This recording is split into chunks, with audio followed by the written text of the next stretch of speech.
The death of Michael Brown at the hands of police has prompted a lot of discussions, including the response by Ferguson, Missouri police and the National Guard. But really on the local level, the idea that they had a lot of this military equipment, and there's a question about whether or not it's necessary.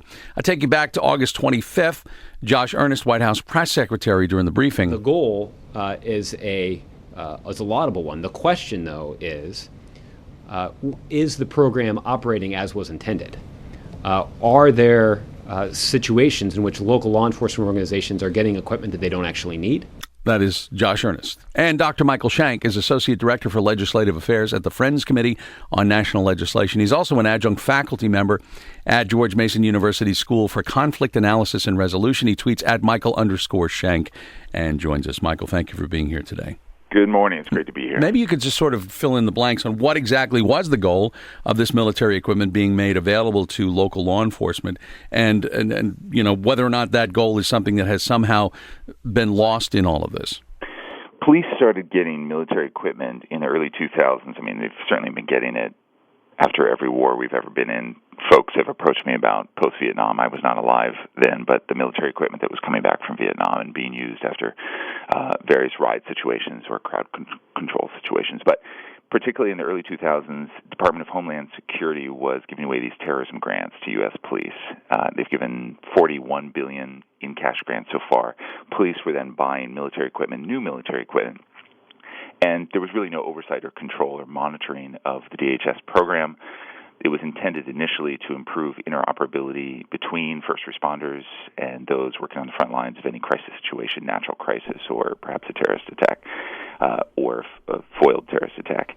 But then a little later, you started seeing more and more police get free equipment through the Department of Defense's 1033 program, free surplus coming back from the war zone. So as we drew down in Iraq and Afghanistan, the bigger equipment, tanks, Humvees, mine-resistant ambush-protected vehicles, assault weapons, grenade launchers, armored drones, came back from the war zone. The Defense Department saying that it was surplus, they didn't need it anymore. A third of that, however, was still new, and then Pentagon was just giving it away to U.S. police. Mm-hmm. Now, we understand things like, for example, radios. There was a problem. I mean, communications was improved tremendously after 9/11 because people realized that we even had police forces in different towns couldn't speak to each other. That's right. So we understand that. The question is, why tanks? Why those kind of armored vehicles? Even MRAPs, as you just described, those were part of it. Why would police say they would need this kind of equipment? Well, especially in small towns. You've got very, very small towns getting MRAPs. Dundee, Michigan, town of 3,900 getting an MRAP.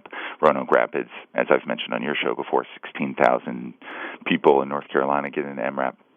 A lot of small towns now have them. New York Times and NPR they both issued FOIA requests, Freedom of Information Act requests, and now you're seeing really what's happened because the DOD and the DHS haven't accounted for or tracked where a lot of this has gone, and there's been no needs assessment. So I could be a small-town police chief, say to the Pentagon, hey, I want an MRAP. I go online, fill out a form, and the Pentagon has not checked my town to see if I actually need it. So you're seeing a lot of equipment go to towns that don't need it.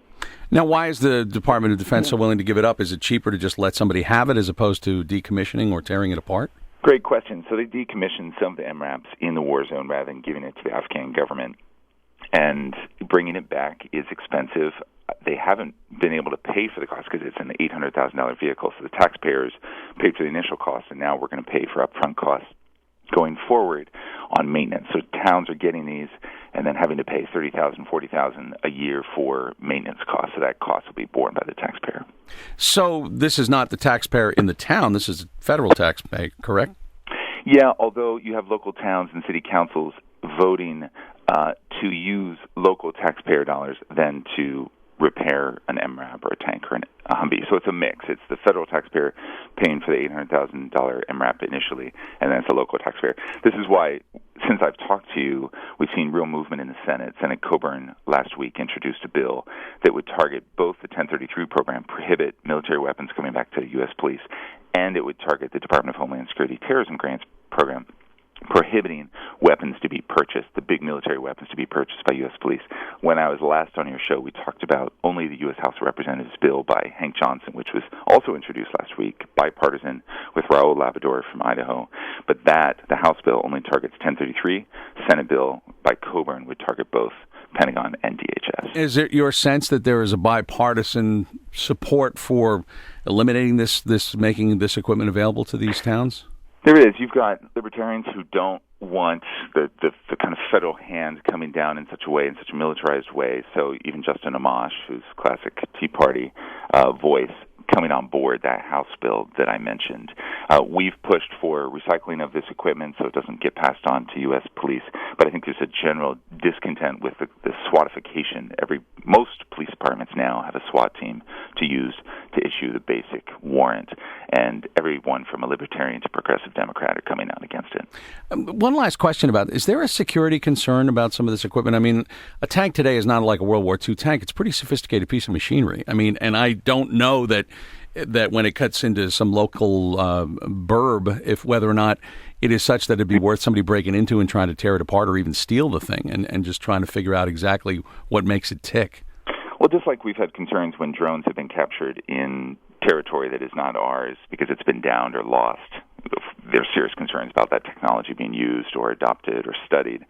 So too with this equipment. Most of the police chiefs have said that they're not getting training for this equipment. So in terms of their ability to use it well or account for it, yes, I think there are real security concerns. When the Defense Logistics Agency and DHS testified to the Senate Homeland Security Committee, they admitted that they hadn't done sufficient training. They didn't know essentially how DAL, Defense Logistics Agency, saying they essentially didn't know how police worked, and so there was no needs assessment beforehand. So the lack of training, the lack of oversight makes for easy trafficking. We're seeing weapons being trafficked on eBay, given away to friends, everything from Humvees to assault weapons going unaccounted for. So, yes, there are some serious concerns here.